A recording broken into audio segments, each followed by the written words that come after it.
ओम ज्ञानतिमिरान्धस्य ज्ञानञ्जनशलाकया चक्षुरुन्मिलितमेन तस्मै श्रीगुरुवे नमः। श्रीचैतन्यमनोभीष्टं स्थापितमेन भूतले स्वयं रूपकदा मह्यं ददाति स्वपदान्तिकं। वन्देऽहं श्रीगुरु श्रीभूतपदकमलं श्रीगुरून् वैष्णवाचं श्रीरूपं साग्रजातं सगण रघुनाथान्वितं तं सजीवं साद्वैतं सावधूतं परिजनसहितं कृष्णचैतन्यदेवं श्रीराधाकृष्णपादान् सगणललिता श्रीविशाखान्विताश्च नित्यानंदम नमस्तुभ्यं प्रेमानंद प्रदायते कलवकलमस्य नाशाय जानवे पतये नमः।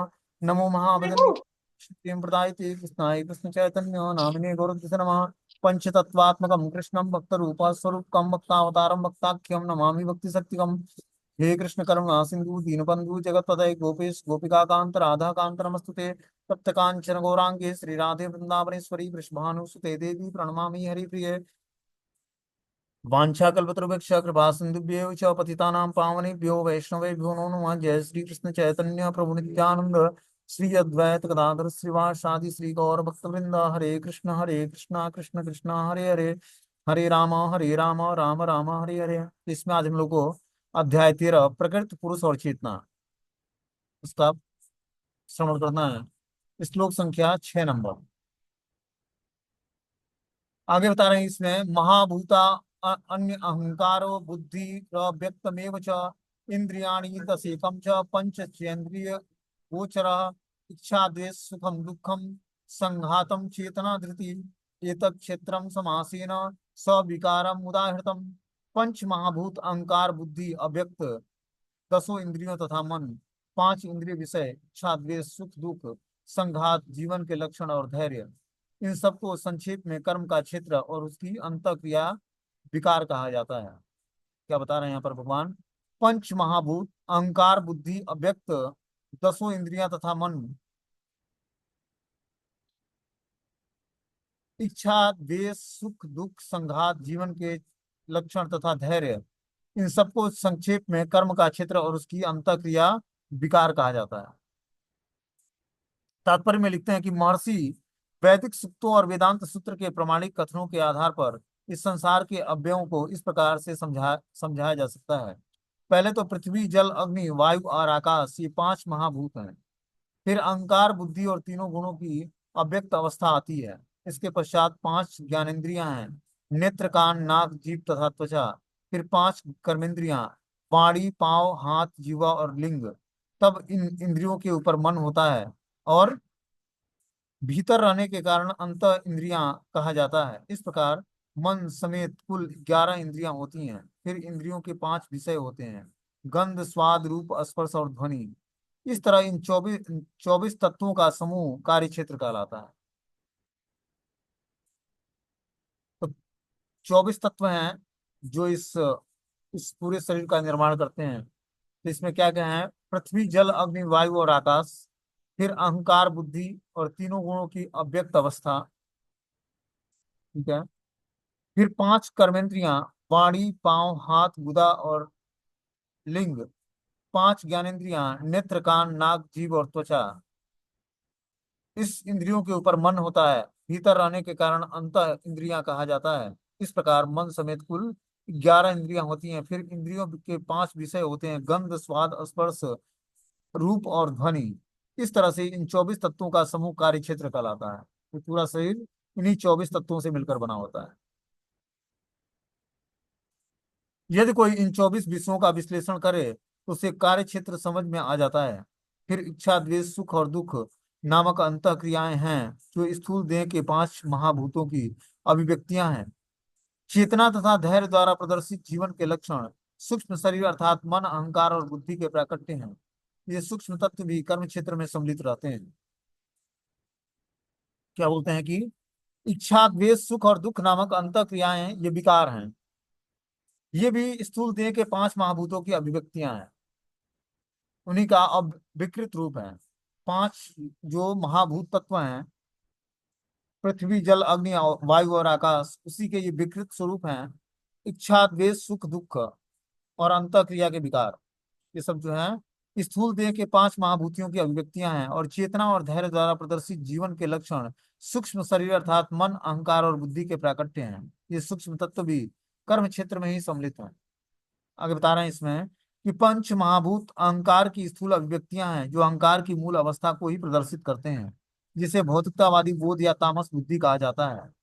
यह और आगे प्रकृति के तीन गुणों की अप्रकट अवस्था की सूचक है। प्रकृति के अव्यक्त गुणों को प्रधान कहा जाता है। जो इन 24 तत्वों को उनके विकारों समेत जानना चाहता है, उसे विस्तार से दर्शन का अध्ययन करना चाहिए। और जो कोई व्यक्ति इन 24 तत्वों का विस्तार से वर्णन सुनना चाहता है, इन विकारों को समझना चाहता है, जानना चाहता है, तो उसे विस्तार से दर्शनों का अध्ययन करना चाहिए। भगवत गीता केवल सारांश दिया गया है। दर्शन में इसका विस्तार से वर्णन दिया है 24 तत्वों का। शरीर इस समस्त तत्वों की अभिव्यक्ति है। शरीर में 6 प्रकार के परिवर्तन होते हैं। इस 24 तत्वों से बने हुए शरीर में 6 प्रकार के परिवर्तन होते हैं। क्या परिवर्तन होते हैं? पहले ये उत्पन्न होता है माता के गर्भ से, फिर बढ़ता है, टिकता है, संतान उत्पन्न करता है, तब क्षीण होता है और अंत में समाप्त हो जाता है। इस 6 तरह के जो हैं इसमें परिवर्तन होते रहते हैं। अतएव क्षेत्र अस्थायी भौतिक वस्तु है, लेकिन क्षेत्र का ज्ञाता क्षेत्र इससे भिन्न होता है।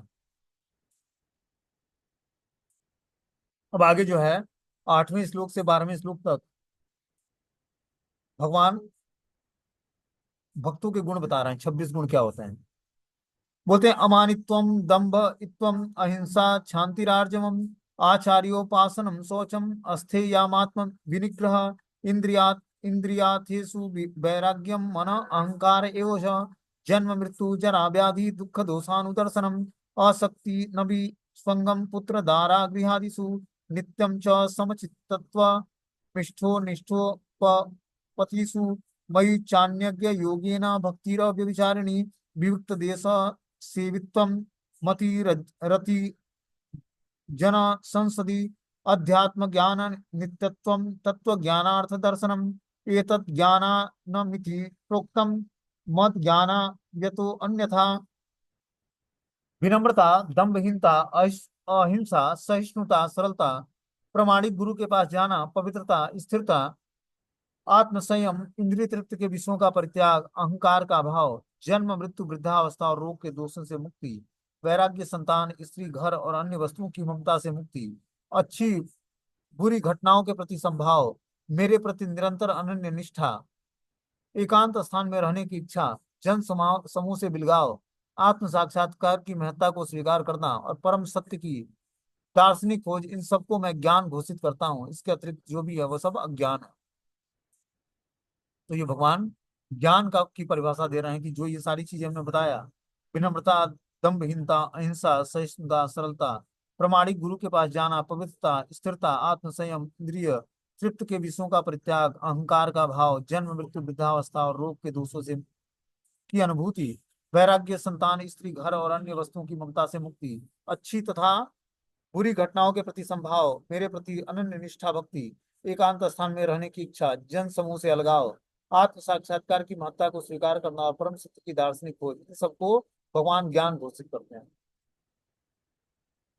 बोलते हैं कभी कभी अल्पज्ञ लोग ज्ञान की इस प्रक्रिया को कार्य क्षेत्र की अंतःक्रिया के रूप में मानने की भूल कर देते हैं, लेकिन वास्तव में यही असली ज्ञान की प्रक्रिया है। यदि कोई इस प्रक्रिया को स्वीकार कर लेता है तो परम सत्य तक पहुंचने की संभावना हो जाती है। यह उनके पूर्व बताए गए 24 तत्वों का विकार नहीं है, यह वास्तव में उन तत्वों के पास से बाहर निकलने का साधन है। तो यहाँ पर जो बताया गया है ये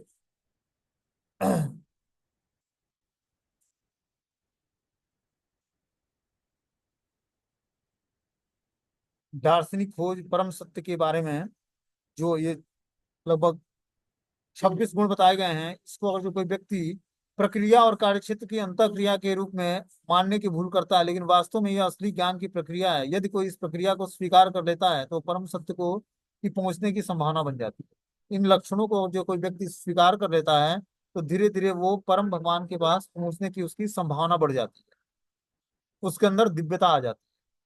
ये दिव्य गुण है विनम्रता दम्भहीनता अहिंसा सहिष्णुता सरलता प्रमाणिक गुरु के पास जाना पवित्र रहना स्थिर रहना आत्मसंयमी रहना इंद्रिय तृप्त के विषयों का परित्याग करना अहंकार का अभाव हो जाना जन्म मृत्यु वृद्धावस्था और रोग के दोषों की अनुभूति से परे हो जाना वैराग्य संतान स्त्री घर और अन्य वस्तुओं की ममता से रहित अच्छी तथा बुरी घटनाओं के प्रति संभाव और मेरे प्रति निरंतर अनन्य निष्ठा भक्ति, इस तरह के जो गुण बताए गए हैं और जो कोई व्यक्ति इन गुणों को धारण कर लेता है और तो यदि कोई इस प्रक्रिया को स्वीकार कर लेता है तो परम सत्य की तक पहुंचने की संभावना हो जाती है।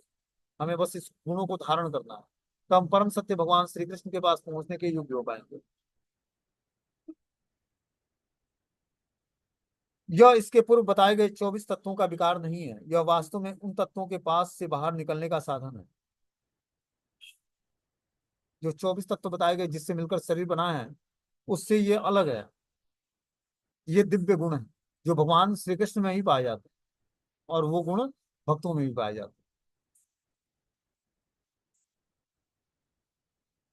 यहाँ पर ज्ञान की जिस प्रक्रिया का वर्णन हुआ है वह इससे बाहर निकलने का साधन है। ज्ञान की प्रक्रिया के संपूर्ण वर्णन में 11वें श्लोक की प्रथम पंक्ति सर्वाधिक महत्वपूर्ण है। क्या श्लोक का मयि चान्यस्य योगेन भक्तिर व्यभिचारिणी, ज्ञान की प्रक्रिया के द्वारा अवसान भगवान की अनन्य भक्ति में होता है। अतः यदि कोई भगवान की दिव्य सेवा को नहीं प्राप्त कर पाता है तो प्राप्त करने में असमर्थ होता है, तो शेष 19 बातें व्यर्थ हो जाती हैं। क्या बोलते हैं कि अगर जो कोई व्यक्ति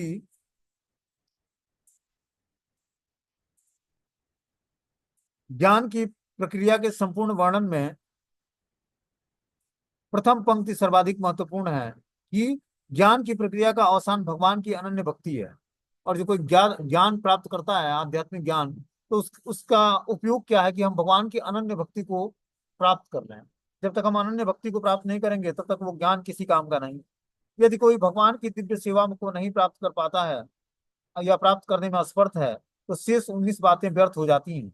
लेकिन यदि कोई पूर्ण कृष्ण भावनामृत में भक्ति ग्रहण करता है तो अन्य 19 बातें उसके अंदर स्वयं विकसित हो जाती हैं। तो कोई व्यक्ति जो है निष्ठापूर्वक भगवान कृष्ण की भक्ति को ग्रहण करता है तो उसमें धीरे धीरे जो है 19 गुणों का ऑटोमेटिक कल्टीवेशन हो जाएगा। अतएव यदि कोई भगवान की दिव्य सेवा में को नहीं प्राप्त कर पाता है या प्राप्त करने में असमर्थ है तो शेष 19 बातें व्यर्थ हो जाती हैं। और जो 19 बातें हैं, लेकिन अब जो आपके पास भगवान की भक्ति नहीं है जो प्रमुख गुण है, तो ये 19 बातें फिर व्यर्थ हो जाएंगी। इसीलिए हमें क्या करना है, भगवान की भक्ति करेंगे तो ये जो 19 गुण प्रकट होंगे हमारे हृदय में ये सुरक्षित रहेंगे भगवान की भक्ति के कारण। जैसा कि श्रीमद् भागवतम में कहा गया है कि यस्यास्ति भक्ति भगवत अकिंचना सर्वे गुणे सत्र समासते सुरा, जिसने भक्ति की अवस्था प्राप्त कर ली है उसमें ज्ञान के सारे गुण विकसित हो जाते हैं। बोलना कि जो भक्ति की अवस्था प्राप्त कर लेता है, भक्ति की अवस्था प्राप्त करने मात्र से ज्ञान की सर्वोच्च पृष्ठ स्थिति को प्राप्त कर लेता है। बोलते हैं भगवान श्री कृष्ण यहाँ पर स्पष्ट कहते हैं कि ज्ञान की यह प्रक्रिया ग्रहण किया जाए। भगवान श्री कृष्ण यहाँ पर स्पष्ट कहते हैं कि ज्ञान की यह प्रक्रिया ही वास्तविक मार्ग है, इससे परे जो भी विचार किया जाता है वो व्यर्थ है। यहाँ पर ज्ञान की जो रूपरेखा प्रस्तुत की गई है उसका निम्नलिखित प्रकार से विश्लेषण किया गया है। विनम्रता का अर्थ है किसी मनुष्य को अन्यों द्वारा सम्मान पाने की इच्छा का परित्याग करना। विनम्रता का वास्तविक अर्थ क्या है कि हम दूसरे के द्वारा सम्मान की इच्छा न करें। जैसे विनम्रता का एग्जाम्पल क्या है, तृण घास है। तृण घास पर व्यक्ति जब पैर रखता है तो वो ऑब्जेक्शन नहीं करता है, वो क्या करता है, झुक जाता है। और जब व्यक्ति फिर चला जाता है तो फिर वो खड़ा हो जाता है। उसी तरह हम जब विनम्रता धारण करेंगे, कब, जब हम मनुष्य को अन्यों के द्वारा सम्मान पाने की इच्छा नहीं करनी चाहिए कि अन्य लोग व्यक्ति हमारा सम्मान करे, हमें रिस्पेक्ट प्रदान करे, ठीक है ना, तो ऐसे सम्मान की इच्छा नहीं करनी चाहिए। हम देहात्म बुद्धि के कारण अन्यों के सम्मान पाने के भूख रहते हैं, लेकिन पूर्ण ज्ञान से युक्त व्यक्ति की दृष्टि जो यह जानता है कि वह शरीर नहीं है, इस शरीर से संबंध कोई भी वस्तु सम्मान या अपमान व्यर्थ होगा। इस तरह से बता रहे हैं कि जो पूर्ण ज्ञान से युक्त व्यक्ति है वो ये जान पाता है कि अन्यों से सम्मान पाने के भूख में रहता है, लेकिन पूर्ण ज्ञान से युक्त व्यक्ति की दृष्टि में जो ये जानता है कि वह शरीर नहीं है, इस शरीर से संबंधित कोई भी वस्तु सम्मान का या अपमान करना व्यर्थ है। जो व्यक्ति ज्ञान में स्थिर होता है वही ये जान पाता है कि भौतिक संसार में जो है, जब व्यक्ति पूर्ण ज्ञान से युक्त हो जाता है तब उसको ये पता लगता है कि मैं शरीर नहीं हूँ, और इस शरीर से संबंधित जो भी वस्तु सम्मान या जो है अपमान सब व्यर्थ है। इस भौतिक छल के पीछे दौड़ने से कोई लाभ मिलने वाला नहीं है। जहां तक आध्यात्मिक ज्ञान में वास्तविक प्रगति की बात है, मनुष्य को चाहिए कि वो अपनी परीक्षा करे और वह कहाँ तक उन्नति कर रहा है वह इन बातों के द्वारा अपनी परीक्षा कर सकता है। क्या बता रहे हैं कि जहां तक आध्यात्मिक ज्ञान में वास्तविक प्रगति की बात है, मनुष्य को चाहिए कि वो अपनी परीक्षा करे और वहां पर उन्नति प्राप्त कर सकता है। वह इन बातों से के द्वारा अपनी प्रतीक्षा परीक्षा कर सकता है। अब आगे जो है अहिंसा के गुण बताया जा रहा है। अहिंसा का गुण क्या है कि सामान्य अर्थ में वध न करना या शरीर को नष्ट करना लिया जा सकता है, लेकिन अहिंसा का वास्तविक अर्थ है विपत्ति में न अन्यों को विपत्ति में न डालना। क्या बता रहे हैं कि अहिंसा का मतलब है भक्तों के लिए कि अन्यों को विपत्ति में न डालना। देहात्म बुद्धि के कारण सामान्य लोग अज्ञान द्वारा ग्रस्त रहते हैं और निरंतर भौतिक कष्ट भोगते रहते हैं। अतः जब तक कोई लोगों को आध्यात्मिक ज्ञान की ओर ऊपर नहीं उठा लेता है, तब तक हिंसा का अभाव रहता है। व्यक्ति को लोगों में वास्तविक ज्ञान वितरित करने का भरसक प्रयत्न करना चाहिए। क्या बता रहे हैं यहाँ पर कि व्यक्ति को लोगों में वास्तविक ज्ञान वितरित करने का भरसक प्रयत्न करना चाहिए कि उसके अंदर आध्यात्मिक ज्ञान वितरित हो और वो भी धीरे धीरे भगवान का भक्त बने, जिससे वह प्रबुद्ध होकर इस भव बंधन से छूट सके। यही अहिंसा कहलाती है। कि अगर जो कोई व्यक्ति मंदिर आता है, ठीक है ना, तो उसे हमें आध्यात्मिक ज्ञान प्रदान करके उसको भव बंधन से छूटने का उपाय बताना ही अहिंसा कहलाता है। तो हर व्यक्ति को अहिंसा के नियमों का पालन करना चाहिए और आने वाले व्यक्ति से या टकरने वाले व्यक्ति को क्या करना चाहिए, भगवान की भक्ति से जोड़ने का प्रयास करना चाहिए। आगे जो है अगला गुण बता रहे हैं शांतिम, मतलब सहिष्णुता का अर्थ है कि मनुष्य को अन्यों द्वारा किए जाने वाले असामान्य तथा विस्तार को सहे। जो आध्यात्मिक ज्ञान की उन्नति करने में लगा रहता है, उसे अन्यों के तिरस्कार और अपमान को सहने पड़ते हैं। ऐसा इसलिए होता है क्योंकि यह भौतिक स्वभाव है। यहाँ तक कि बालक प्रहलाद को भी, जो पांच पांच वर्ष के थे, भगवान के आध्यात्मिक ज्ञान का अनुशीलन में लगे थे, इसी कारण उनको संकट का सामना करना पड़ा। तो जो भगवान के भक्त होते हैं उनके जीवन में बहुत सारे संकट आते हैं, लेकिन वो सहिष्णुता, मतलब धीरे धीरे वो सहनशीलता उनके अंदर प्रगाढ़ गुण हो जाता है। मतलब सहनशीलता के कारण वो धीरे धीरे जो है, जैसे प्रहलाद महाराज थे, प्रहलाद महाराज को आध्यात्मिक ज्ञान का अनुशीलन करने के लिए पिता ने बहुत सारे प्रताड़नाएं दी, ठीक है ना, लेकिन प्रहलाद महाराज अपनी प्रार्थनाओं भगवान नरसिंह देव से प्रार्थना भी अर्पित करते हैं और बोलते हैं कि मैं, प्रहलाद महाराज को बोला नरसिंह देव ने कि आप हमारे साथ चलिए, आपको हमारे दर्शन हुए हैं, ये बहुत ही शुभ है, और अब आप हमारे साथ हमारे लोक को चलिए। प्रहलाद महाराज ने क्या बोला, नहीं नहीं, मैं जब तक अपने सहपाठी असुर मित्रों का उद्धार नहीं कर लेता हूँ और मैं उनको अपने साथ आपके पास ले आऊंगा। ये वचन देकर जो है नरसिंह देव को, और फिर जो है प्रहलाद महाराज भगवान को प्रणाम करते हैं, ठीक है ना, कि मैं पहले अपने असुर सहपाठियों का भी उद्धार कर लूंगा, उनको आपके ज्ञान से वाकिफ करा लूंगा, वो भी जब आपसे जुड़ जाएंगे उसके बाद मैं आपके धाम में आऊंगा उनको लेकर अपने साथ। तो ऐसे शुद्ध भक्त की इच्छाएं होती है। वही बता रहे हैं कि जो आध्यात्मिक ज्ञान की उन्नति करने में लगा रहता है, उसे अन्यों के तिरस्कार और अपमान को सहना पड़ता है। इस भौतिक संसार में जब व्यक्ति प्रचार कार्य करता है तो उसको बहुत ही प्रताड़नाएं दी जाती हैं। भगवान के ज्ञान को वितरित करना इतना आसान नहीं है, ठीक है ना। तो उसको जो प्रताड़ना मिलती है वो बहुत ही सहनशील होता है और सब कुछ सह जाता है। ठीक है।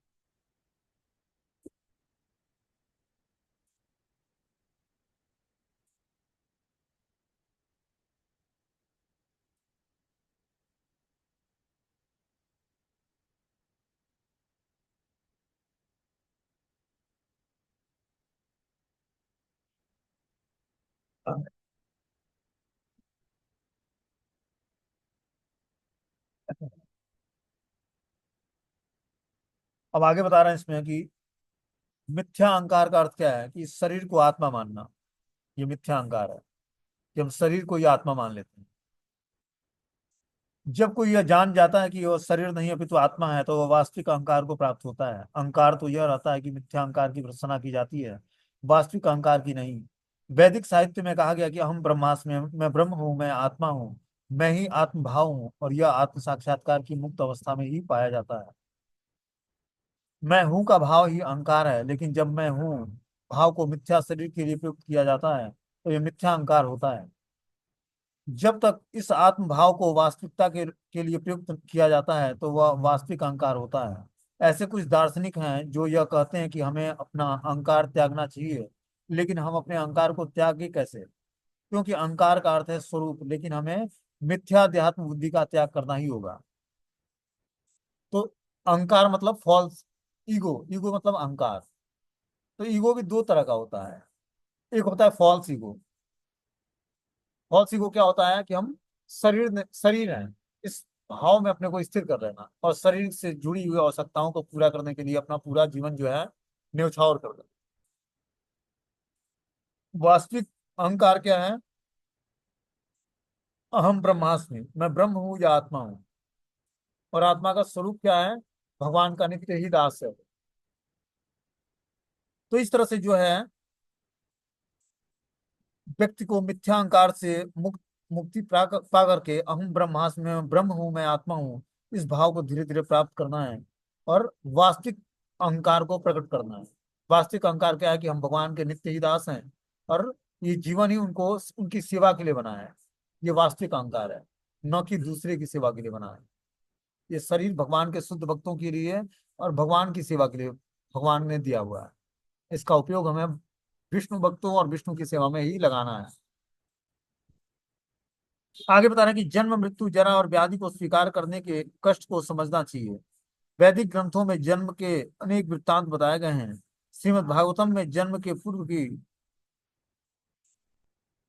स्थिति, माता के गर्भ में बालक के निवास, उसके कष्ट आदि का सजीव वर्णन करते हुए यह भली बात समझ लेना चाहिए कि जन्म बहुत ही कष्टपूर्ण होता है। क्या बता रहे हैं कि यहाँ पर जन्म मृत्यु जरा और व्याधि को स्वीकार करने के लिए कष्ट को समझना चाहिए। वैदिक ग्रंथों में जन्म के अनेक वृत्तांत बताए गए हैं। श्रीमद् भागवतम में जन्म से पूर्व की गई स्थिति, माता के गर्भ में बालक के निवास और उसके कष्ट आदि का सजीव वर्णन किया गया है इसमें श्रीमद् भागवतम में। वह भली बात समझ लेता है कि वह जन्म बहुत ये जन्म जो है बहुत ही कष्टपूर्ण है। ठीक है ना? जब ये व्यक्ति समझ लेता है कि ये जीवन जो है और ये जन्म जो है बहुत ही कष्टपूर्ण है, माता के गर्भ में बालक का निवास होता है, उसके कष्ट आदि का सजीव वर्णन हुआ है, यह भली बात समझ लेता है कि जन्म बहुत ही कष्टपूर्ण है। ये छोटा बालक भी समझता है।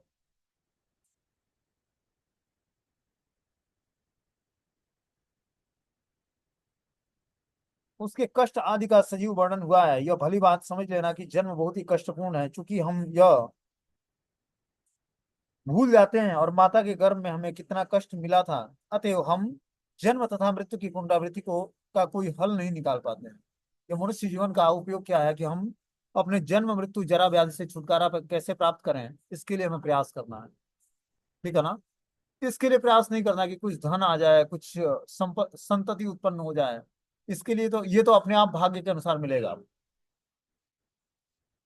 जो लक्ष्मी आनी है या संतति आनी है या फिर जो है अलग अलग बिजनेस व्यापार या चाहे जो भी हम चीजें बढ़ाने के लिए प्रयास करते हैं, वो भाग्य के अनुसार बढ़ता है। और भाग्य के अनुसार फिर भगवान जो है छीन लेते हैं। हमारे व्यवहार के अनुसार उसमें प्रोग्रेस होता है। और जैसे व्यवहार हमारा खराब होता है तो हम आध्यात्मिक जीवन में रुक जाते हैं। यहाँ बता रहे हैं कि जब तक हम जन्म मृत्यु जरा और व्याधि के दुखों को देखते हुए इस भौतिक जीवन के प्रति निर, निराशवादी दृष्टिकोण नहीं बना ले पाते, तब तक आध्यात्मिक जीवन में प्रगति करने के लिए कोई प्रोत्साहन नहीं रह जाता है। देखो, जब भगवान की विशेष कृपा होती है तो जीवात्मा इस भौतिक संसार से उदासीन हो जाता है। तो जानता है कि इस संसार जो है बस दुखों का घर है। बस एक दूसरे को लोग व्यक्ति चीटिंग करने पर लगे हुए हैं। ठीक है ना?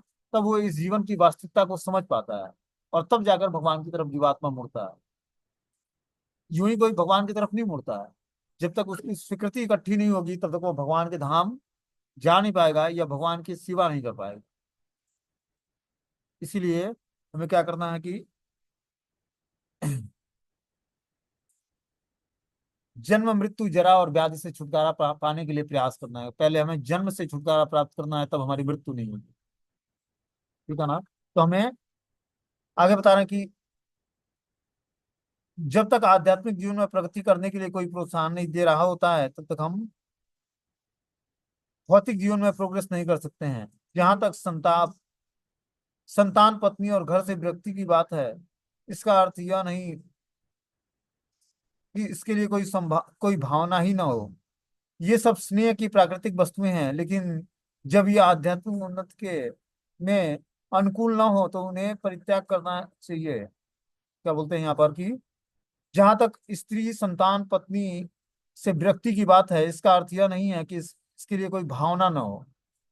जो व्यक्ति पारिवारिक जीवन में है, उसके स्त्री पुत्र और इन सब चीजों से बहुत ही आसक्त होता है, और उनके लिए भावनाएं होती हैं। भावना का मतलब विचार होते हैं कि कैसे मैं इसको प्रसन्न कर सकूं, क्या इसको पहनाऊं, क्या खिलाऊं, क्या कैसे कैसे रखूं। तो ये बहुत सारे विचार जो हैं मनुष्य के अंदर होते हैं।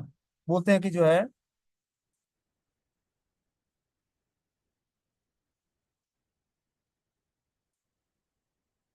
सुख दुख भौतिक जीवन की को दूषित करने वाले हैं। मनुष्य को चाहिए कि वो इन्हें सहन करना सीखे। जब तक कि भगवत गीता में दिया गया है, कोई भी कभी भी सुख दुख के आने जाने पर प्रतिबंध नहीं लगा सकता है। अतः मनुष्य को चाहिए कि भौतिकतावादी जीवन शैली से अपने को विलग कर ले और इन दोनों ही दशाओं में समभाव बनाए रखे। कि जब व्यक्ति को भौतिकतावादी एसोसिएशन मिलता है, उस समय भी हमें उदासीन रहना है भौतिक जगत से। कार्य हो सकता है भौतिकतावादी लोगों के साथ करना पड़े, लेकिन ये स्मार्टनेस जो है आपको भक्ति करके ही प्राप्त होगी। कैसे हमें भौतिक संसार में कार्य करते हुए भौतिकतावादी लोगों से और भौतिक चीजों से लिप्त नहीं होना है। जैसे कमल जो है जल में खिलता है, कीचड़ उसका स्रोत होता है उसके प्रोग्रेस का। लेकिन क्या होता है, खिलता कैसे, ऊपर खिलता है, जल के ऊपर खिलता है। न तो कीचड़ को टच करता है, न ही जल को टच करता है। उसी तरह हमें इस भौतिक संसार में भौतिकतावादी साम्राज्य में रहते हुए और भौतिकतावादी व्यक्ति के साथ कार्य करते हुए अपनी चेतना को उत्कृष्ट बनाना है। तभी जाकर हम जो है धीरे धीरे जो है आध्यात्मिक प्रोग्रेस कर पाएंगे। हमारी चेतना की स्थिति ही हमें आध्यात्मिक जीवन में प्रोग्रेस कराती है। तो हमें चेतना की स्थिति को सुधारना है, अपने कॉन्सियसनेस की को सुधारना है, तभी जाकर हम भगवान के धाम जाने के योग्य हो पाएंगे। उस तरह नहीं हो पाएंगे।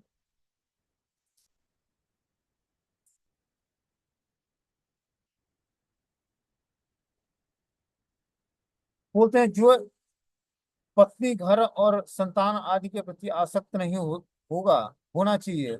घर को सुनसान बनाने के लिए, घर को सुखमय बनाने की सर्वोत्तम विधि कृष्ण भावनामृत है। यदि कोई कृष्ण भावनामृत में पूर्ण रहे तो वो अपने घर को अत्यंत सुखमय बना सकता है, क्योंकि कृष्ण भावनामृत की विधि अत्यंत व्यापक है। इसके अलावा हरे कृष्ण महामंत्र का कीर्तन करना चाहिए। कृष्ण अर्पित भोग का उचित भोजन ग्रहण करना भी होता है। भगवत गीता में और श्रीमद् भागवतम जैसे ग्रंथों पर विचार विमर्श करना होता है, और अर्चा विग्रह की पूजा करनी होती है। इन पांच बातों की से मनुष्य सुखी होगा। मनुष्य को चाहिए कि अपने परिवार के सदस्यों का ऐसी शिक्षा दे कि परिवार के सदस्य प्रतिदिन प्रातः और सायंकालीन बैठकर साथ साथ हरे कृष्ण महामंत्र का कीर्तन करें। क्या बता रहे हैं यहाँ पर कि हर व्यक्ति को अपने परिवार के सदस्यों को ऐसी ट्रेनिंग देनी चाहिए, जैसे घर में बैठकर वो जो है हरे कृष्ण महामंत्र का संकीर्तन करें आधा घंटा 1 घंटा रोज।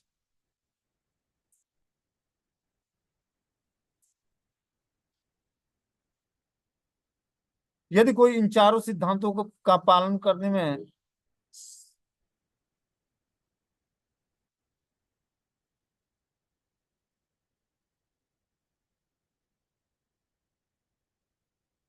बोलते हैं यदि कोई कृष्ण भावनामृत से पूर्ण रहे तो वो अपने घर को अत्यंत सुखमय बना सकता है, क्योंकि कृष्ण भावनामृत की विधि अत्यंत सरल है। इसके अलावा हरे कृष्ण महामंत्र का कीर्तन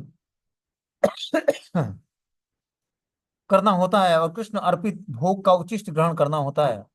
भगवत गीता और श्रीमद् भागवतम जैसे ग्रंथों पर विचार विमर्श करना होता है, और अर्चा विग्रह की पूजा करनी होती है। इस तरह से जब व्यक्ति करता है, तब जाकर वो धीरे धीरे जो है अपनी भक्ति में शुद्ध भक्ति को प्राप्त करता है और स्टेबिलिटी आती है उसके अंदर।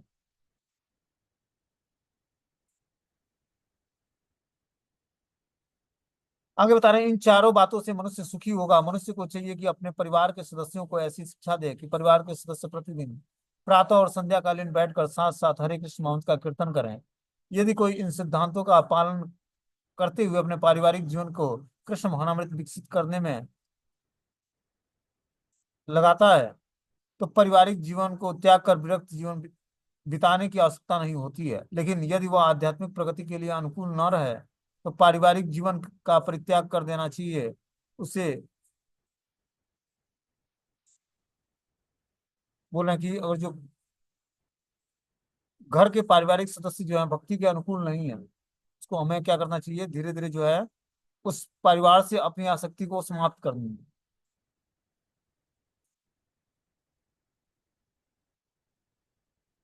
अर्जुन अपने परिवार के जनों को मारना नहीं चाह रहा था, किंतु जब वो समझ गया कि वे परिवार के जन कृष्ण साक्षात्कार में बाधक हो रहे हैं, तो उसने कृष्ण के आदेश को स्वीकार किया और वो उनसे लड़ने और उनको मारना चाह रहा था। इन सब विषयों से मनुष्य को पारिवारिक जीवन के सुख दुख से विरक्त रहना नहीं चाहिए, क्योंकि इस संसार में कोई भी कभी भी न तो पूर्ण सुखी रह सकता है और न दुखी। सुख दुख भौतिक जीवन की दूषित करने वाली हैं। मनुष्य को चाहिए कि इन्हें सहना सीखे, जैसा कि भगवत गीता में उपदेश दिया गया है। कभी कभी भी कोई कभी भी सुख दुख के आने पर प्रतिबंध नहीं लगा सकता है। अतः मनुष्य को चाहिए कि भौतिकतावादी जीवन शैली में अपने को विलग रखे और इन दोनों ही दशाओं में संभाव बनाए रखे। आगे इसमें बता रहे हैं कि यह स्वाभाविक है कि आध्यात्मिक जीवन शैली का अभ्यस्त हो जाने पर मनुष्य भौतिकतावादी लोगों से मिलना नहीं चाहता है। जब व्यक्ति आध्यात्मिक जीवन शैली को अपना लेगा तो धीरे धीरे जो है भौतिकतावादी लोगों से मिलना उसको अच्छा नहीं लगेगा। इससे उसे हानि नहीं पहुंचेगी। मनुष्य को चाहिए कि वह यह परीक्षा करके देख ले कि यह अवांछित संगति के बिना एकांतवास करने में कहाँ तक सक्षम है। देखो, एकांतवास करना भी बहुत ही आवश्यक है। जब हम भक्ति के नियमों में दृढ़ हो जाते हैं और एडवांसमेंट होता है तो हमें एकांतवास करना चाहिए। एकांतवास करने का मतलब है कि अकेले ही राधा कृष्ण की उपासना करना। देखो, शुरुआत के दिनों में हमें एसोसिएशन आवश्यक है। जब हम एसोसिएशन में भगवान की भक्ति करते हैं तो धीरे धीरे हमारे अनर्थ निवृत्ति होती है। और अनर्थ निवृत्ति, निष्ठा, रुचि, आसक्ति, आसक्ति के लेवल पर जाकर हमें एकांतवास करके और भगवान का भजन करना चाहिए। एकांतवास मतलब अकेले रहना, बहुत ही आवश्यक है। ये सबके बस का नहीं है। अब देखोगे वृंदावन में बहुत सारे भक्त लोग जो हैं अलग अलग संप्रदायों में आते हैं, तो ये एकांतवास करने के महात्मा लोग बताते हैं कि एकांतवास करिए आप और राधे नाम का जप करिए। तो एकांतवास करने से क्या होता है, व्यक्ति को सांसारिक जीवन से मोह को त्यागने में आसानी मिलती है कि धीरे धीरे वो सबको भूल जाए जो जो उससे लोग जुड़े हुए हैं। इसलिए एकांतवास करना आवश्यक है। आगे बता रहे हैं इसमें कि यह स्वाभाविक है कि भक्त में व्यर्थ के खेल कूद, सिनेमा जाने या किसी सामाजिक उत्सव में सम्मिलित होने की कोई रुचि नहीं होती है, क्योंकि वह जानता है कि यह समय का व्यर्थ गंवाना है। जहां तक आत्म साक्षात्कार का संबंध है, यहाँ पर स्पष्ट उल्लेख है कि भक्ति योग ही व्यवहारिक है। और जो व्यक्ति को आत्म साक्षात्कार करना है तो भक्ति योग के नियमों का पालन करना है। जब तक व्यक्ति भक्ति योग के नियमों का पालन नहीं करेगा तब तक वो आत्म साक्षात्कार के रास्ते पर आगे नहीं बढ़ेगा। जो ही भक्ति की बात उठे तो मनुष्य को चाहिए कि परमात्मा या आत्मा के संबंध में विचार करे। आत्मा तथा परमात्मा कभी भी नहीं एक नहीं हो सकती है। विशेषतया भक्ति योग में तो कभी नहीं। परमात्मा के प्रति आत्मा की यह सेवा नित्य है, जैसा कि स्पष्ट किया गया है। अतएव भक्ति शाश्वत है। मनुष्य को इसी दार्शनिक धारणा को पर स्थिर होना चाहिए। आगे बता रहे हैं कि श्रीमद् भागवतम में व्याख्या की गई है, वदंती तत्व विदस तत्व यज ज्ञानामद्वयम्। जो परम सत्य के वास्तविक ज्ञाता हैं वे जानते हैं कि आत्मा का साक्षात्कार तीन रूपों में किया जाता है, ब्रह्म, परमात्मा और भगवान। परम सत्य के साक्षात्कार में भगवान परम काष्ठा होते हैं। अतः मनुष्य को चाहिए कि भगवान की को समझने के पद तक अपने को पद तक ऊपर उठे और भगवान की भक्ति में लग जाए। यही ज्ञान की पूर्णता है। हमने क्या बताया था कि परम सत्य की अनुभूति जीवात्मा को तीन स्तर पर होती है। किन तीन स्तरों पर होती है? ब्रह्म, परमात्मा और भगवान। परम सत्य को का साक्षात्कार भगवान की पराकाष्ठा है। परम सत्य का साक्षात्कार भगवान को तत्व से जानने में ही है। अतः मनुष्य को चाहिए कि भगवान को समझने के पद तक अपने को ऊपर उठाए और भक्ति में लग जाए। और यही ज्ञान की पूर्णता है। विनम्रता से लेकर भगवत साक्षात्कार तक की विधि भूमि से चलकर ऊपरी मंजिल तक पहुंचने के लिए एक सीढ़ी का मार्ग है। शुरुआत में हमें विनम्रता अपने हृदय में धारण करके और भगवत साक्षात्कार करने के लिए चलना पड़ेगा। तब जाकर हम धीरे धीरे जो है भक्ति में एडवांसमेंट कर पाएंगे। जब तक हम सततम कीर्तयन्तो माम यत्तस्य दृढ़ व्रताम, जब तक हम सतत भगवान के नाम का कीर्तन नहीं करेंगे और दृढ़ व्रत नहीं लेंगे तब तक हमारा भक्ति शुरू नहीं होगा। बोलते हैं जो कि मनुष्य जब तक ऊपरी मंजिल तक नहीं पहुंच जाता है जो कि कृष्ण का ज्ञान है, तब तक वो ज्ञान की निम्नतर अवस्था में ही रहता है। यदि कोई ईश्वर की बराबरी करते हुए आध्यात्मिक ज्ञान में प्रगति करना चाहता है तो उसका प्रयास विफल होगा। यह स्पष्ट कहा गया कि विनम्रता के बिना ज्ञान संभव नहीं है। अपने को ईश्वर समझना सर्वाधिक गर्व की बात है। यद्यपि जीव सदैव ही प्रकृति के कठोर नियमों के द्वारा ठुकराया जाता है, फिर भी वो अज्ञान के कारण वह यह सोचता है कि मैं ईश्वर हूँ, मैं कंट्रोलर हूँ। ज्ञान का शुभारंभ अमानित्व या विनम्रता में होती है। मनुष्य को विनम्र भाव से रहना चाहिए और परमेश्वर के प्रति विद्रोह के कारण ही मनुष्य प्रकृति के अधीन है। मनुष्य को इस सच्चाई का को जानकर इससे विश्वस्त हो जाना चाहिए। क्या बता रहे हैं यहाँ पर कि मनुष्य को पहले तो इस प्रकृति के कठोर नियमों को ठुकराना नहीं चाहिए, ठीक है ना, उसको स्वीकार करना चाहिए। अज्ञान के कारण वो अपने को ईश्वर समझने लगता है, कंट्रोलर समझने लगता है। ये बहुत ही गलत अवधारणाएं हैं। बोलते हैं ज्ञान का शुभारंभ अब अमानित्व और या विनम्रता से होता है। मनुष्य को विनम्र होना चाहिए। परमेश्वर के प्रति विद्रोह के कारण मनुष्य प्रकृति के अधीन हो जाता है और प्रकृति को इस सच्चाई को जानना जानना और उसे विश्वस्त होना चाहिए। क्या सच्चाई जानना कि मनुष्य को विनम्र होना चाहिए और परमेश्वर के प्रति निर्द्रोह के कारण मनुष्य प्रकृति के अधीन हो जाता है। परमेश्वर के प्रति विद्रोह जब होता है उसके हृदय में, तब वो प्रकृति का अधीन हो जाता है। और जब हम भगवान से विरोध नहीं करते तो इस भौतिक संसार में हम आते नहीं, ठीक है ना। हर हर जीवात्मा इस भौतिक संसार में तभी आता है जब वो भगवान से विद्रोह कर लेता है। भगवान जैसे भोग करने की उसके अंदर इच्छा जागृत होती है, तभी भगवान इसको इस भौतिक संसार में भेजते हैं। और भौतिक संसार में वो आकर माया के द्वारा, प्रकृति के द्वारा प्रताड़ित किया जाता है। और फिर जाकर वो जीवात्मा भगवान की तरफ मुड़ता है। इतना आसान नहीं है भगवान की तरफ मुड़ना। जब प्रकृति के द्वारा वो प्रताड़ित होता है जन्म जन्मांतर, तब जाकर वो भगवान की भक्ति उसके हृदय में प्रकट होती है और तब जाकर भक्ति करता है वो, ठीक है ना। हरे कृष्णा। अब अगला श्लोक जो है कल के मीटिंग में पढ़ाया जाएगा।